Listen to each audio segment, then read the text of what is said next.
Form fill up করলি, জমাও দিয়ে দেওয়া হলো, তাও এখনো কেন টাকা ঢোকার মেসেজ এলো না? টাকা ঢোকেনি সেই জন্য মেসেজ আসেনি।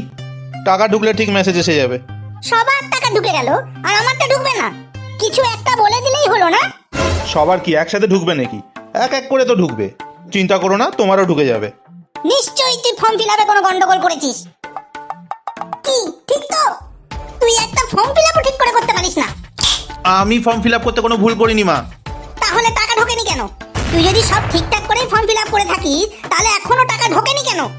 শোনো মা, এমন কোনো বিশাল ফর্মও ছিল না যেটা ফিল আপ করতে গিয়ে আমি গন্ডগোল করে বসবো।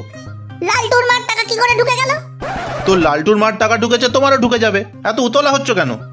তুই ফর্ম ফিল আপ করতে গিয়ে নিশ্চয়ই কোনো গন্ডগোল করেছিস। লালটুর মার টাকা ঢুকে গেল আর আমারটা ঢুকলো না। লালটু এই বছর মাধ্যমিক দেবে, সে একা একা ফর্ম ফিল আপ করে দিল, তার মায়ের টাকা ঢুকে গেল। আর তুই এত এত পড়াশোনা করে একটা ফর্ম ফিল আপ করতে পারিস না ঠিক করে। নিশ্চয়ই কিছু ভুলভাল করেছিস, সেই জন্য আমার টাকা ঢোকেনি।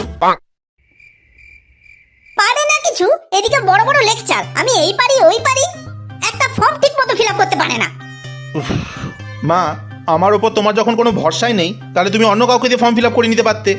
সেই যদি অন্য কাউকে দিয়ে ফর্ম ফিল আপ করাতে হয় তাহলে তোকে এত কারি কারি টাকা খরচা করিয়ে পড়িয়ে কি লাভ?